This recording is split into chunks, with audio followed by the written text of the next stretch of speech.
Out of all the things that we humans do, I feel like being alone is one of the things that we do that has one of the most negative connotations. We spend our entire lives being told that we need people and others to surround ourselves with in order to become complete. Like when you're a child and your parents enforce the archetype of a standard family, like you're gonna have a beautiful wife and kids and all of these, or you'll make friends these days someday, and we are pushed to make friends. Not saying that making friends is a bad thing. It's definitely has its benefits, but some time needs to be taken away from it in order to realize who we really are. Me myself, I have had the luxury of having people near me who always supported me and always wanted the best for me since a very young age. I always had a friend or a family member to lean back on whenever things actually got rough. But is always having something to lean back on always a good thing? Throughout our lives, we are constantly fermenting an idea of self. This is done through our interactions with the external world around us. Friends and alike provide a easy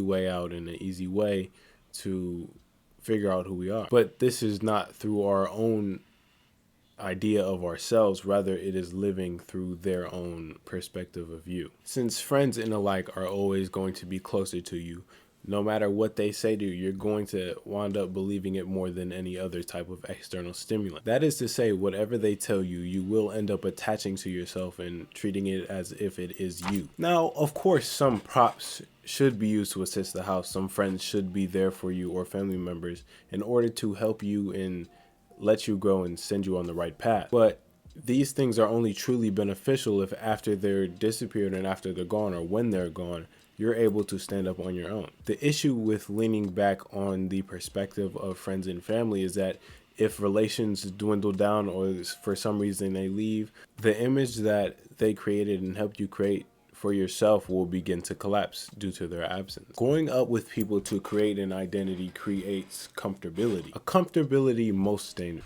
You think that you have it all figured out, but when the support or attention leaves, so will the comfortability. And this is typically when people start to question how genuine they are as people internally. They ask questions like, to what extent is who I am in an external sense genuine? And the people that relied on other people to dictate their own identity are the ones who are going to suffer the most. But even if it is your first prescribed identity and it is given by some type of external person, I feel like that part of you can still undergo change. In order to adapt to the world around us, we must grow, and to grow, we must change. But what I realized with people who chose to rely on the image created by other people is that they don't know whether that their own growth is for themselves or to maintain an image created by another person. I feel as if some of the parts of our personality were altered by the thoughts of other people. That annoying kid that you patronized in class may have just needed some type of attention.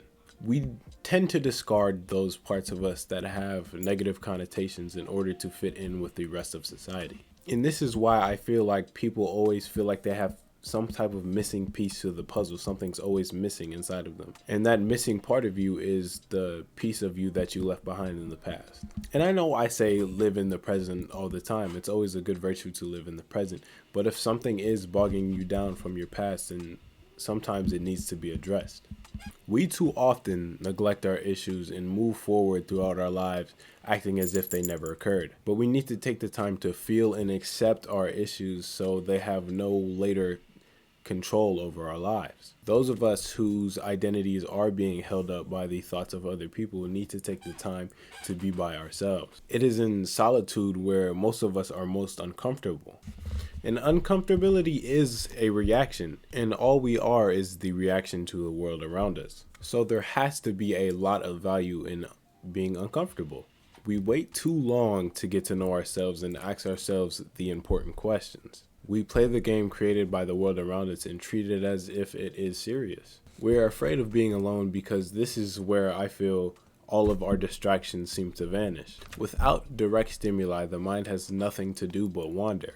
Once someone finds comfort in who they are by themselves, some anxiety and other mental augmentations will cease to be. It is like losing a bond. And I like to believe that there always is some value in a broken bond. It is when the props that are keeping us afloat are removed that we actually become an individual. And when people leave your life, you either see one of two things: your own value or some faulty state where the value of the other person outweighs your own. It is when we are uncomfortable and vulnerable that we truly are able to see what we can be rather than what we are told to be. But that being said, everything should be done in moderation. You should in no way ditch your friends and your family to try to create some sense of identity for you. Rather, just take the time out of your day to ask yourself these questions and take steps towards finding yourself. You need to take steps back from life and examine its flow and see the full picture. We spend a lot of time by ourselves naturally. We just don't ever take the time to truly appreciate being present with ourselves. The we that we see is the mask that we put up for other people. We are how people view us rather than how we really are. So we need to take the time to be alone. Even if at first it hurts, the benefits in my eyes will always outweigh the cons.